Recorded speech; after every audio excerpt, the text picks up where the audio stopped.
The director, I believe her name is Clea Duvall.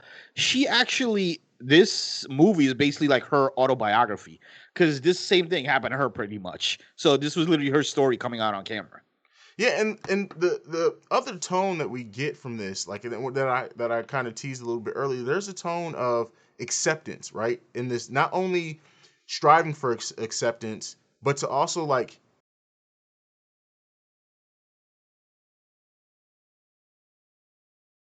all right, and if I did my job right, which has become my bro, hearing you say that last episode fucking cracked me And up no on the listen trailer. back to it. If Hayes did his job, that just was And there was funny. no trailer.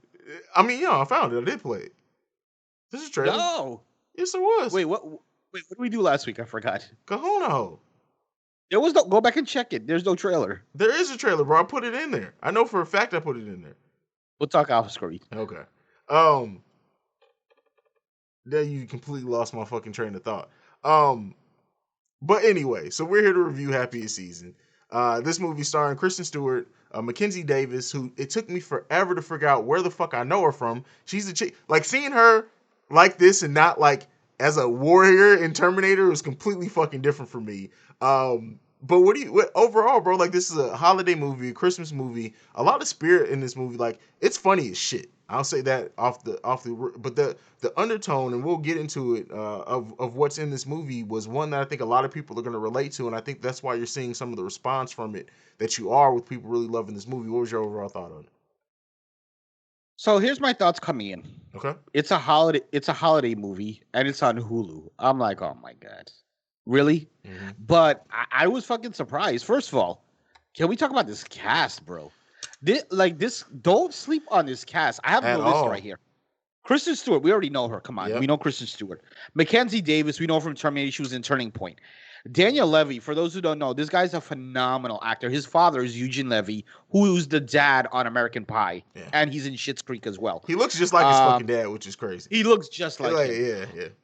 Aubrey Plaza, who's normally like so funny, she wasn't really that kind of character in this Nope. film, but she's a phenomenal actor. Alison Brie, who I love from Mad Men Amazing and actor. Glow, Yeah. amazing actor.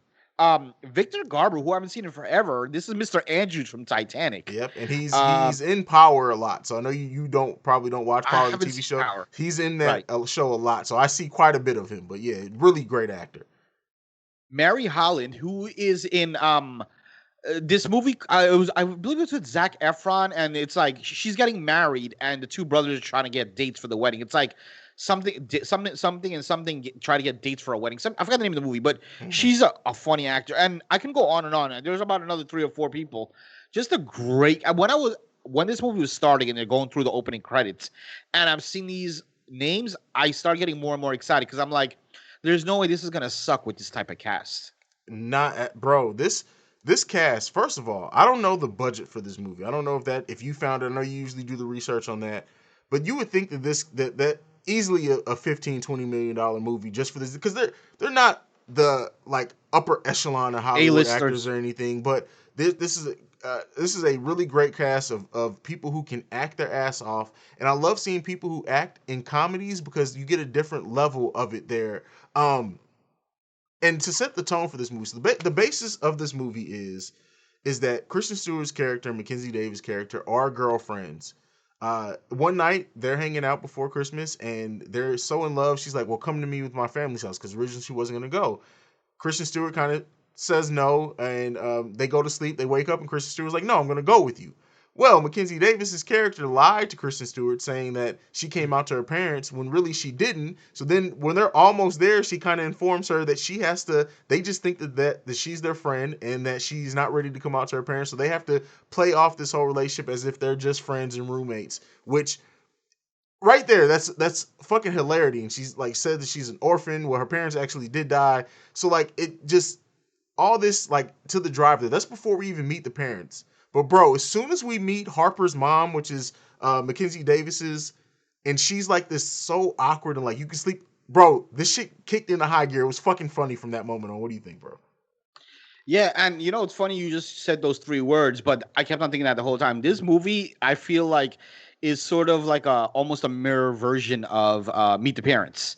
Good point. It's like where Kristen Stewart is Ben Stiller, and like kind of an awkward family, and the sister is awkward, and then like these exes come up. I feel like there was a little bit of similarities there, but let me tell you, man, like yeah, there was the comedy here is not forced, and I think the two standouts when it comes to comedy is Daniel Levy and the third sister. I forget her name in the movie.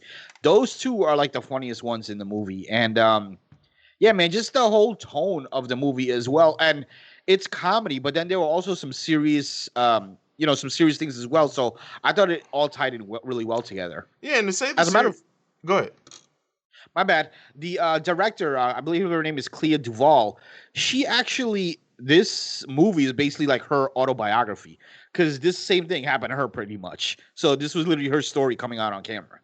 Yeah, and the other tone that we get from this, like that I kind of teased a little bit earlier, there's a tone of acceptance, right? In this, not only striving for acceptance, but to also like to to try to make yourself be appear as something you're not, to feel loved by your family, and that's something that we all like. There's a coming out aspect of this, and we're gonna talk about that as well.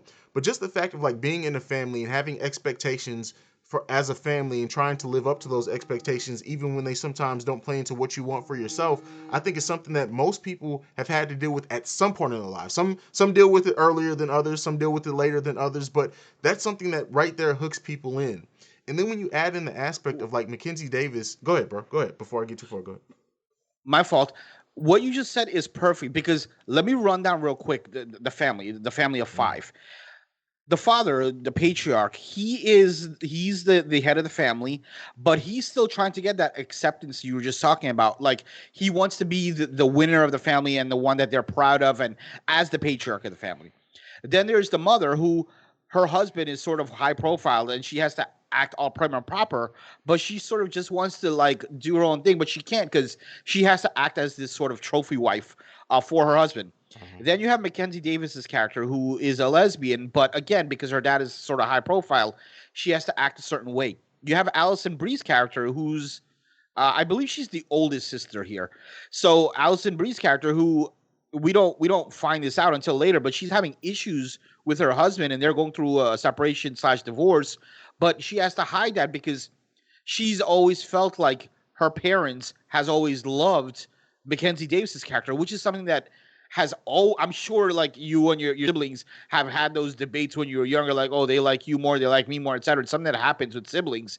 And then you have the third sister, who I believe is the baby of the family, where she just feels completely left out. She's never part of it, and that's something that happens in real life as well. A lot of times when there's a lot of siblings, the youngest usually feels like left out, or at least there's one sibling that feels left out, or so it's a lot of Mhm. real life stuff coming to play here that I'm And sure a lot of people can resonate to. and this is something that I haven't talked about on any of my platforms. And just because I feel like it's not, I plan on having my sister on at one point, but one of my oldest sisters, Sharice, is a lesbian, and I remember when she had to come out to me and her are some of the closest. So like I think I knew before anybody. I think I may have known before she knew, just to be honest. But so like I did see I have six sisters, so That's um, crazy, bro. yeah, I know, right? So, but immediately going back and like remember talking to my sister and her telling me and talking to me about how she felt like she was closing the door on so much by admitting that she was a lesbian.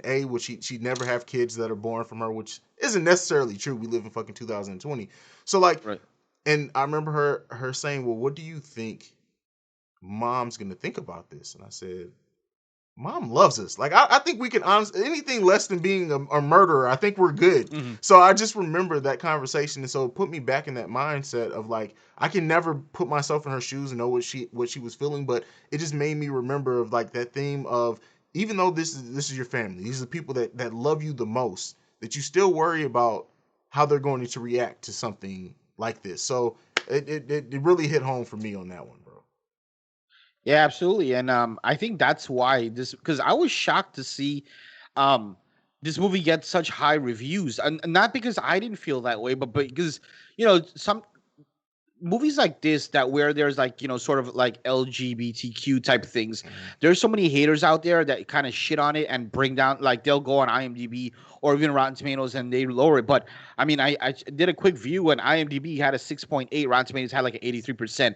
I didn't check if that was audience or critic, but either way, 82% on Rotten Tomatoes, that's gold. 6.8 on IMDb, that's gold. So the movie was good. The movie was good. Yeah, yeah, definitely good. I think the theme comedies, considering we're going through a pandemic, are think people want that, right? We want something to laugh at. We want something to take our mind off what we're going on. But when you have a comedy this is a comedy. Even though we talked about some serious themes in it, they're in it, but it doesn't take away from the comedy. But it still has a soul. Like it's not one of those dumb movies that Yes. just does dumb shit to throw out the wall to make you laugh. This movie has a soul, and that's what makes it. Honestly, bro, this is one of the modern day. When I say modern day, I'm not talking about the classic like Home Alone or anything like that, because nothing can touch those for me. It's my era. But this is one Right. of the best modern day holiday movies I've ever seen. 100%. Now, I was just thinking about something else too while you were talking there. I think another reason why this is so good is because there are, and I know this is probably an easy question, but there are four LGBTQ actors slash actresses in this movie. Do you know who they are? Leaving out Un- like the you probably know all four of them. But go ahead. Kristen Stewart, Mackenzie Davis, Dan Levy, and it's our I can't. It's not Aubrey Plaza, is it? Yeah, but Oh, you're okay. actually incorrect though.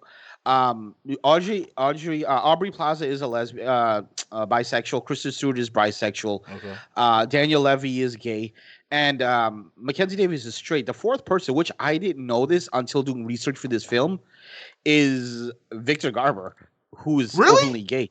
Yeah, I did not know that. for a long time. He's been married for like ever. He's married to a model actually. I had no idea. Wait, I don't know why. Mackenzie Davis isn't I gay. never knew that either, bro. No, Mackenzie Davis is not gay, Oh, no. okay. But yeah, as But much as like Victor Garber is like, bro, he's one of the few actors that I know instantly by his voice, yes, by seeing his face, of course, which is more common than anything.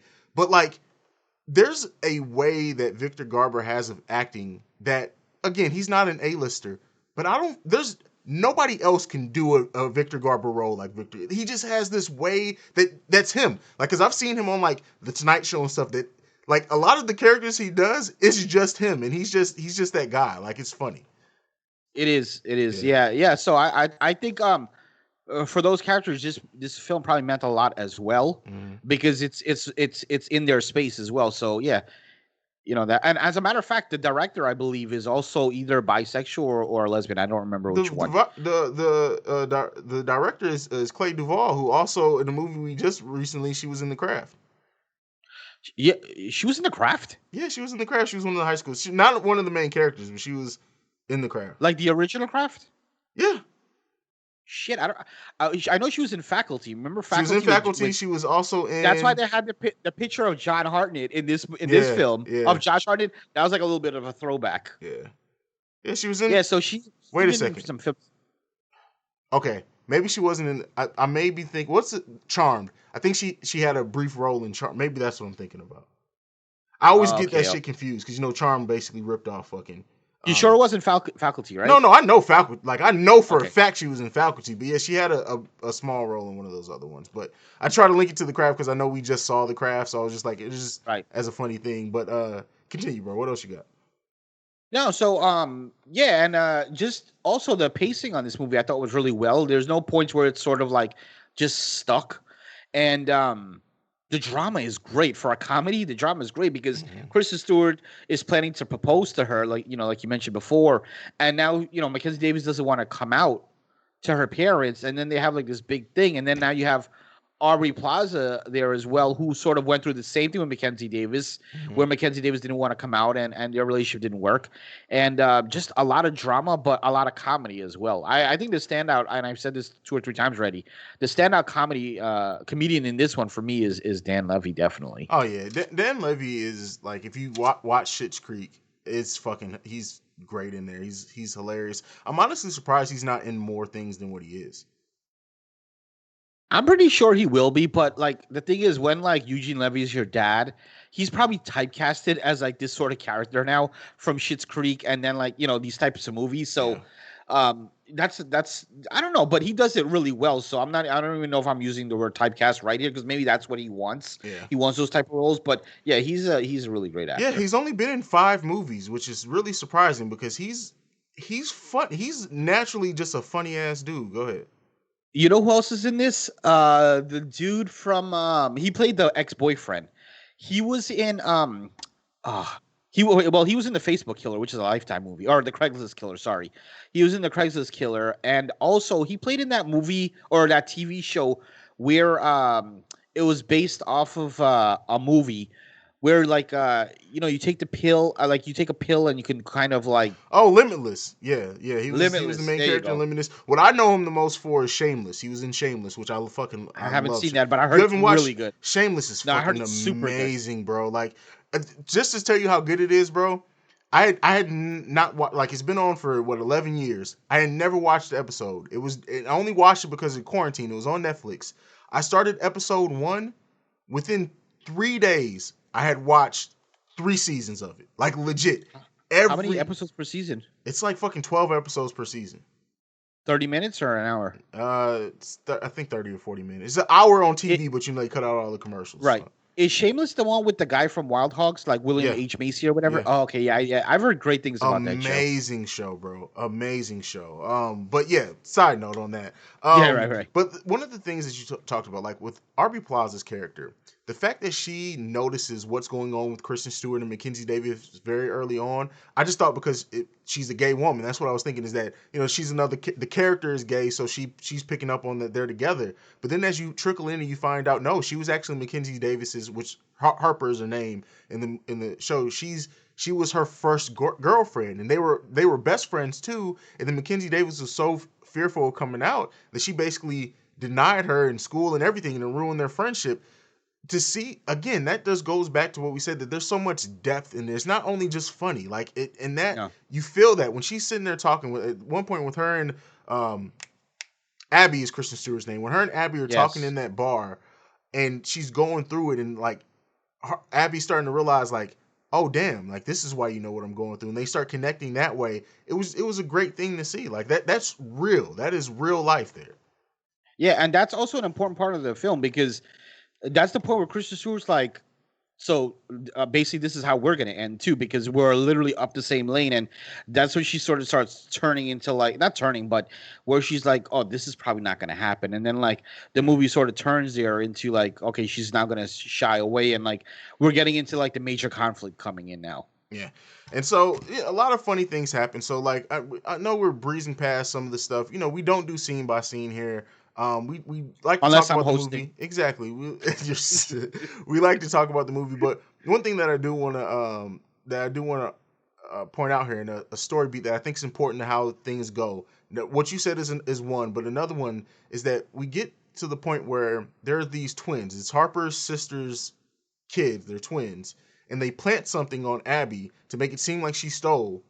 And like so this whole thing plays out, and then the family doesn't want her to come to this dinner because in their mind she's embarrassed them by stealing, even though she's not a member of the family, and it's embarrassment. And we talked about how Victor Garber's character, he's running for office, so perception is everything that he's focused on this holiday season. So that happened, and I think that's important because that adds into the divide. Mackenzie Davis's character did not step in and vouch for her there to say, no, there's no way that I know her, she wouldn't have stole from us. She kind of just let it go, and that played into that riff. So we see the conversation with Aubrey Plaza where she starts figuring out, okay, we're gonna end. She's never gonna come out, and we get into the climax of this movie to where the sister, Harper's sister, which is played by Alison Brie, finds out that they're gay. She's going to tell. In the midst of that, they also find out that her husband's having an affair with a family friend, and that they're The actually Indian lady. separated. They've just been hiding it or whatever for the family because the father loves using the kids for photo ops and stuff like that. So it all culminates in this climax where Alison Brie's character says in front of everybody, "Well, Harper's gay." And it's the moment you see. It's such a great moment because you see on Kristen Stewart's face, this is the moment. She's going to go ahead and admit that she's gay, and then we can be happy. I know that she loves me. And Mackenzie looks at her and says, she's obviously lying. I'm not gay. The heartbreak on Kristen Stewart, and I know Kristen Stewart for a while was blackballed from Hollywood for cheating with the director and all that bullshit. But the acting of Kristen Stewart to convey, this is it, I'm done. Without saying a word, she looks at her, looks heartbroken, and walks out. And we've talked about this before. Biggest thing with me is unspoken acting. When you convey so much of a message without needing to speak, fucking amazing, bro. What do you think? 100%. So, usually when I'm watching movies, I'm always like the gears are always turning in my head, like, oh, what's gonna happen next, or how would I have done this, right? And how I was thinking this was gonna end up was, even though Alison Brie found out, and you sort of get this in movies sometimes, even though she found out, it comes time for the big scene, and she actually does not reveal. And they have this moment between Alison Brie and Mackenzie Davis's character. I'm saying this is like what I'm thinking is about to happen. And for the first time, Alison Brie actually has Mackenzie Davis's back, and there's this beautiful moment between sisters. Mm-hmm. However, they didn't go that route. But in my opinion, they went a way better route, because Alison Brie was just normal Alison Brie, how she is in the movie, and ratted out Mackenzie Davis. And that sort of, I don't want to say beautiful moment, but that moment turned into between Kristen Stewart and Mackenzie Davis, which you just said, which I think was a beautiful piece of acting. When Mackenzie Davis is talking, I actually thought she was going to like say it out, and she didn't. And she said, oh, I'm not, she's lying, blah, blah, blah, blah. Mm-hmm. Just the look of pain on Kristen Stewart. She's such a phenomenal actress. The look on pain, and her just walking out was just, you just feel the pain for her. Like, oh, fuck. Like, she thought this was going to be it, and no, it didn't happen. Just a great cinematic moment, bro. And literally right before then, is when she walked in and was like, I'm done, I'm leaving. And then they went on, they kind of reconnected. So, she thought, okay, no, we just talked about this. She says she loves me, she wants me. This is going to be the moment where she lets her family know and says it in front of everybody, and it just doesn't go that way. And then when she walks out of the house, and Dan Levy's character brings his coat, and he had been like, he's like this periodic comic relief. We see her call him several times throughout the movie. He does funny stuff. He shows up to act like he's her boyfriend, to kind of check in on her because he knows things were going left or whatever. But him too, the acting of when he came out there and she turns around and he just like, I brought your coat. And the look on his face of, I don't know what to say to you, so I'm going to let you like just get it out, whatever you need. And then he finally tells her like, her coming out has more to do, or not coming out has more to do with her family than it does you. And this is one of the few serious moments in which we see Dan Levy just be really, really serious. All great fucking. The acting throughout this movie is fucking amazing. If I was about to say, if someone is typecasting Dan Levy, that scene when he comes outside with the coat, that should just break it right there, because that conversation and his acting in that scene was incredible. Because here's this character who doesn't take anything seriously. It's literally like punchline after punchline after punchline. And then when he needs to be, he actually kind of reminds me of me without being gay. He reminds me of me because I'm sort of that guy that always makes jokes, but when I need to be serious in a situation or be there for a friend, that's usually me. And that scene was just incredible by Dan Levy. 100% all Dan Levy on that scene. Mm-hmm. Just flip of a switch, go from being a comedian or all these funny moments to serious, being there for his friend. Just, I can't say enough how great this movie was. Yeah. And awesome the acting. Movie. Awesome movie. So we do get the moment where she finally, after everything settles down, Mackenzie Davis admits to her family that she's gay, and we see another true and real moment. We see the father who's disappointed in both his kids, because he also finds out his other daughter basically is living unhappy or whatever, and he goes in his room and locks himself in the room. The mother more so immediately goes into mothering mode of, we got so caught up in what we had going on, our kids feel like they couldn't talk to us. But Victor Garber trying to process, because it could have been easy to make it switch and like, oh, I love you girls, I'm going to be there for you, whatever. But to have that whole night of him basically secluding himself and figuring out how he feels, and he had to come to certain realizations when the wife does come and talk to him, another true and real moment. I think there were two parts to this film that they could have sort of blew their wad too quick. and they didn't either way, which was Yeah. great. That was one of them where Victor Garber could be like, "Oh, honey, it's okay, we love you," and be accepted right away. Yeah. And the second part is when Mackenzie Davis' character does actually admit, "Yes, I'm a lesbian, I love her." Kristen Stewart was like, "I'm sorry, it's too late. Yeah. It's too That's late." true. It Yeah. could have easily been like, "Oh, this is all I've been waiting for," and them embrace, but no, they made you wait a little bit more, which in both cases I thought was done really well. Don't The longer you give the payoff, the better it'll be at the end. Yeah. Definitely. It's that who wrote this movie? I know who directed. Who wrote it? Oh, That's right. Clea Duvall Who? wrote it as well with Mary Holland. Oh yeah, I So said so right, she right, was right. writer and director, like, and you can tell that this probably was a big part of her actual life because it's just so much genuine emotion and feeling in this movie that it's fucking crazy. It is. It is just an overall great movie, and just some other things we didn't talk about. Um, the visuals of this movie are pretty clean as well. Like, it's a Christmas movie, so you got a lot of light colors and things like that. Just I'm trying to think of like low parts to this movie because Mhm. obviously it's not a perfect 10, but it's really hard to find things that I necessarily don't like. Um, I guess if I'm really trying to find something that I don't like is I don't see what the point of the I guess the 1 year later showing that they're engaged, they're walking through the I guess that maybe wasn't necessary. I guess you kind of want to find out what happens, but I think it's kind of obvious as to what happens. Maybe I mean that's really grasping at straws trying to find something to critique. But what about you? Did you see any lowlights in this one? I mean, there's always something to critique in the movie. I think the third sister, and maybe this was scripted. Like, she's easily forgotten about. Like, she's awkward. I get What? being awkward, right? And Right. she's supposed to be awkward. But then there's that it did she almost didn't fit the tone of the rest of the movie. But like I said, thinking about it now, because she's the one who felt like she didn't fit in, that may have Yeah. completely been intentional.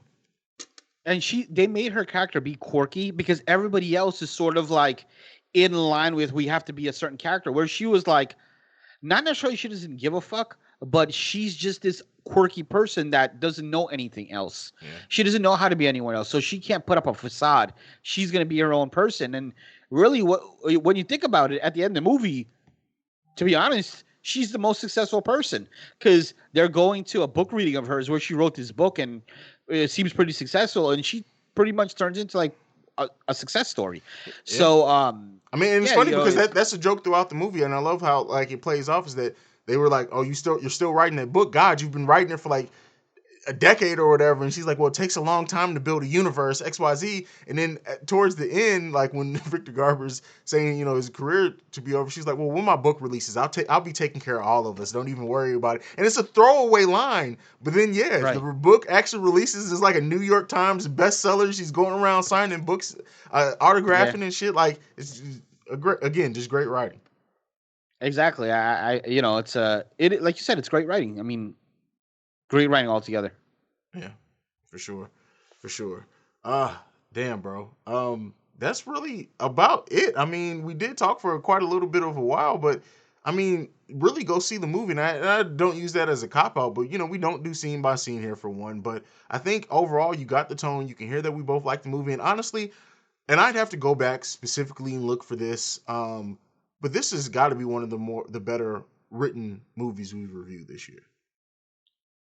Yeah, I while towards the end of this movie, I was trying to think like this might be like I'm not even capping here, bro. This might be like maybe top 5 for me in 2020. Easily, I'm yeah. not even kidding because I'm trying to go through the Rolodex of I've seen a shit ton of movies, especially the first half of this year, and I was actually on one of my goals. I don't know if you remember at the beginning of this year was I was going to try to watch every single wide release Mm-hmm. that came out in 2020. Obviously, that got derailed because with COVID and everything, I was like, screw it. But yeah, this is definitely top 5 for me in terms of 2020. Definitely the best holiday movie of 2020. I've only seen like 2 or 3, but for 2020, definitely the best holiday movie Yeah, I mean, easily. I'm trying to think of some other best movies from 2020. Damn, there was a movie in February we The universally man, loved. The Invisible Man. Invisible Invisible Man, Man. I think Yeah, is the best movie of 2020. At least, like I said, going off the top of my head right now. Um, but this definitely has to get in. Extraction is up there for me as well too. Um, Another Christian Stewart movie, Underwater. It's not in my probably not the top five, but it's I didn't really like that movie that well. I really did like it. It just reminded me so much of the first Alien. But the Chicago 7. I don't know if you've seen Trial of Chicago Have 7. not, but it's on my list. It's That's on my list that's for sure. probably number 2. So yeah, it'd probably be Invisible Man number 1, Trial of the Chicago 7 number 2, and then honestly, this is I'm probably number 3, surprised. bro. I'm surprised you didn't say because you really like that film, which we disagreed heavily on. Um, was it a Netflix or Amazon? The movie with the black guys, and I think it was based off Vietnam War. Oh, The Five Bloods. Yeah, I thought you liked that Five movie. Bloods is probably in my top 5 as well, but it's not beating this, bro. It's not beating this. No, no, Yeah, no, it's not beating no. this Which at is all. weird because it's like this is like a lighthearted holiday movie. You don't really Yeah. you don't really get those as top five of a year. And But it's been a but weird year. two comedies are probably in my top 5. At least two in my top 6 are comedies because The War with Grandpa, and again, this is COVID I haven't year, seen that yet either. is really good. It's really good. Yeah, you So told me that. That's on my list to watch as well. yeah. So yeah, and then I recently just saw another movie. It was on Netflix called Ava that actually released this year, starring Jessica Chastain, who's one of my favorite Yes. actresses. So that's probably in my top 10 as well. Freaky's definitely in my top 10. And then did that movie that we liked with our girl, Betty, was that this year? That Ready to die or something like no, that. not Ready to Die. Ready or not. No, not Ready or Not. That wasn't the name of the one. The pig was all Oh, you're talking about Betty Gilpin. yeah, Betty Gilpin. The movie with Hilary Her Swank. and That Hilary was a pretty Swank. good movie. Yeah, Yeah, that was this year. That was early this yeah. year. I forgot what it was called though. That's definitely in my top 10. The Hunt. That's what it was. The Hunt. Yeah. That's definitely in my top 10 as well. So and Alive. Hell, another movie we just recently reviewed as well. Alive has to go up there. But Alive. Remind me, Alive. that's the movie with the Korean movie with the zombies and they're trapped in the house. We reviewed it, bro. We just reviewed it 2 episodes ago. I know. Like we just reviewed it. I totally forgot what it was about. Let me tell you, it was not good movies though. The Turning wasn't all that great. Terrible. Wasn't Mackenzie Davis in Turning? That probably needs to be. Yeah, she was. That we need to stop because we're going too far. I think the last episode and last videos for our YouTube need to be the top 5 or 10 and worst 5 or 10 movies of the year. So let's hold off on that. Cool. But yeah, bro, that's really about it. You got anything left? Nah, man. Ratings. Want to do ratings? Yeah. What do you want? You want to kick it off? All right. So before I give my rating, I want to say this.